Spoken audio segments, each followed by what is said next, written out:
പരിശുദ്ധ കത്തോലിക്ക തിരുസഭ ഇന്ന് പരിശുദ്ധ കുർബാനയുടെ തിരുനാൾ കൊണ്ടാടുന്നു. പെന്തക്കോസ്ത കഴിഞ്ഞ് വരുന്ന 12-ാം ദിനമാണ് ഈ തിരുനാൾ കൊണ്ടാടുക. അതായത് പരിശുദ്ധ ത്രിത്വത്തിന്റെ തിരുനാൾ കഴിഞ്ഞ് വരുന്ന വ്യാഴാഴ്ച. ഇത് കഴിഞ്ഞ് വരുന്ന 8-ാം ദിനമാണ് കത്തോലിക്ക തിരുസഭ നമ്മുടെ കർത്താവ് ഈശോ മിശിഹായുടെ തിരുഹൃദയ തിരുനാൾ കൊണ്ടാടുക. പരിശുദ്ധ കുർബാനയുടെ തിരുനാളിൻ്റെ എല്ലാ മംഗളങ്ങളും സ്നേഹാശംസകളും നിങ്ങൾക്കേവർക്കും വളരെ സ്നേഹത്തോടുകൂടെ നേരുന്നു.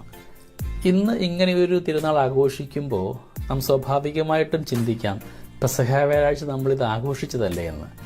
പെസഹ വ്യാഴാഴ്ച ആഘോഷിച്ചെങ്കിലും അന്ന് കൂടുതലായിട്ടും ധ്യാനിച്ചത് ഈശോ മിശിഹായുടെ പീഡാനുഭവ രഹസ്യങ്ങളെക്കുറിച്ച് തന്നെയാണ്. ഇന്ന് കത്തോലിക്ക തിരുസഭ വളരെ ആഘോഷമായി പരിശുദ്ധ കുർബാനയെക്കുറിച്ച് ധ്യാനിച്ചുകൊണ്ട് ഈ തിരുനാൾ ആഘോഷിക്കുന്നു. നമുക്ക് ഊർജമായി, നമ്മുടെ ജീവന്റെ ഭാഗമായി നമ്മിലേക്ക് വന്ന, അത് ശരീരവും രക്തവും സമ്മാനിച്ചുകൊണ്ട് നമ്മിലേക്ക് വന്ന ഈശോ മിശിഹായെ ധ്യാനിക്കുവാനായിട്ടും ഇന്നെൻ്റെ ജീവന്റെ സ്രോതസ്സും ആധാരവുമായ പരിശുദ്ധ കുർബാനയെ എൻ്റെ ജീവന്റെ ഭാഗമാക്കുവാൻ നമുക്കിന്ന് തീരുമാനമെടുക്കാം. വിശുദ്ധ കുർബാനയുടെ തിരുനാൾ.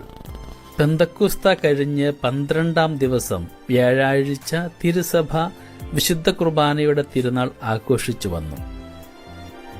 ഈ തിരുനാളും ആവശ്യമെന്ന് തോന്നുകയാണെങ്കിൽ അടുത്ത ഞായറാഴ്ച ആഘോഷിക്കാവുന്നതാണ്. ഈ തിരുനാൾ സ്ഥാപിക്കുന്നതിന് മുൻകൈ എടുത്തത് ഒരു ബെൽജീനിയൻ അഗസ്തീനിയൻ കന്യാസ്ത്രീയായ വാഴ്ത്തപ്പെട്ട ജൂലിയാനയാണ്. അവൾക്ക് 16 വയസ്സുള്ളപ്പോൾ ഈശോ അവൾക്ക് പല പ്രാവശ്യം കാണപ്പെടുകയുണ്ടായി. ഈശോ ഒരിക്കൽ അവളോട് പറഞ്ഞു, സമരസഭയിൽ വിശുദ്ധ കുർബാനയുടെ ഒരു തിരുനാൾ ഇപ്പോൾ ഇല്ല. അത് സ്ഥാപിച്ചു കാണുവാൻ ഞാൻ ആഗ്രഹിക്കുന്നു. ഇപ്പോൾ അത് പെസഹ വ്യാഴാഴ്ച ആഘോഷിക്കുന്നുണ്ട്. എന്നാൽ അന്ന് എൻ്റെ പീഡാനുഭവവും മരണവുമാണ് കൂടുതലായി ചിന്താവിഷയമാകുന്നത്. ആഘോഷപൂർവ്വം സർവ്വ ക്രിസ്ത്യാനികളും അത് കൊണ്ടാടണം. അതിന് 3 കാരണങ്ങളുണ്ട്. ഈ ദിവ്യരഹസ്യത്തിലുള്ള വിശ്വാസം ശക്തിപ്പെടേണ്ടിയിരിക്കുന്നു.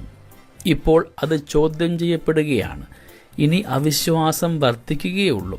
സത്യം അറിയുവാൻ ആഗ്രഹിക്കുന്ന വിശ്വാസികളെ ഈ രഹസ്യം ശരിയായി പഠിപ്പിക്കണം. ജീവന്റെ ഉറവയിൽ നിന്ന് പാനം ചെയ്ത് അവർ ശക്തി പ്രാപിക്കണം. 3-മതായി ബലിപീഠത്തിലെ മഹാകൂദാശയോട് പ്രകാശിപ്പിക്കുന്ന നിന്ദകൾക്കും അപമാനങ്ങൾക്കും പരിഹാരം ചെയ്യുവാൻ ആത്മാർത്ഥമായും അഗാധമായും ഈ കൂദാശയെ ആരാധിക്കേണ്ടിയിരിക്കുന്നു. ഈ ദർശനങ്ങൾ ജൂലിയാനയുടെ അധികാരികൾ വിശ്വസിച്ചില്ല. അതുകൊണ്ട് 20 വർഷത്തേക്ക് യാതൊന്നും നടന്നില്ല. അവസാനം അവൾ സുപ്പീരിയറായപ്പോൾ ലിജിലെ ബിഷപ്പിനെയും അദ്ദേഹത്തിന്റെ ആർച്ച് ഡീക്കൻ ജാക്ക് പന്തലോനെയും ഈ തിരുനാളിന്റെ ആവശ്യകത ബോധ്യപ്പെടുത്തി. ഈ ആർച്ച് ഡീക്കൻ പിൽക്കാലത്ത് ഉർബൻ 4 എന്ന പേരിൽ മാർപ്പാപ്പയായപ്പോൾ 1244 ഈ തിരുനാൾ ലീജിൽ ആദ്യം ആഘോഷിച്ചു. 1246 ഈ തിരുനാൾ സാർവത്രിക സഭയിൽ കൊണ്ടാടണമെന്ന് അദ്ദേഹം നിശ്ചയിച്ചു. വിശുദ്ധ കുർബാനയുടെ സ്തുതിക്കായുള്ള കുർബാനയും കാനന നമസ്കാരവും വിശുദ്ധ തോമസ് അക്യൂനസ് എഴുതിയുണ്ടാക്കി. വിശുദ്ധ കുർബാനയുടെ വാഴ്വിന്റെ സമയത്ത് പാടിയിരുന്ന ലത്തീൻ ഗാനങ്ങൾ അവയിൽ നിന്ന് എടുത്തവയാണ്. ഭക്തിയുടെ കൂദാശയെ, ഐക്യത്തിന്റെ അടയാളമേ, സ്നേഹത്തിന്റെ ശൃംഖലയെ, ജീവിക്കാനുള്ളവ അതിലുണ്ട്. അടുത്ത് ചെല്ലുക, നിനക്ക് ജീവൻ ലഭിക്കും. ഏകശരീരമായി തീരുകയും ചെയ്യും. സ്വർഗത്തിലേക്ക് ദിവ്യവിരുന്നിന് പോകുന്നത് പോലെ നിങ്ങളുടെ ആരാധനയ്ക്ക് നിങ്ങൾ പോകുവിൻ. നിന്നോട് തന്നെ നീ പറയുക, അവിടുന്ന് എന്നെ ക്ഷണിച്ചിരിക്കുന്നു, അവിടുന്ന് എന്നെ കാത്തിരിക്കുകയാണ്, അവിടുന്ന് എന്നെ കാണാൻ ആഗ്രഹിക്കുന്നു. നമ്മോടൊപ്പമാകാൻ വേണ്ടിയിട്ടാണ് ഈശോ മിശിഹ കുർബാനയായിട്ട് മാറിയത്. ജീവിതത്തിൻ്റെ എല്ലാ ഇടങ്ങളിലും ഈ കുർബാന നമുക്ക് ആസ്വദിക്കാം.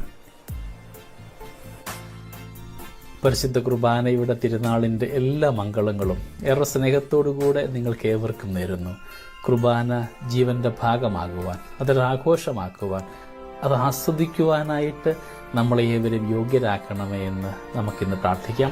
നമ്മുടെ കർത്താവ് ഈശോ മിശിഹായുടെ കൃപയും പിതാവായ ദൈവത്തിൻ്റെ സ്നേഹവും പരിശുദ്ധാത്മാവിൻ്റെ സഹവാസവും നമ്മുടെ കൂടെ എന്നും ഉണ്ടായിരിക്കട്ടെ, ഇപ്പോഴും എപ്പോഴും എന്നേക്കും. ആമേൻ.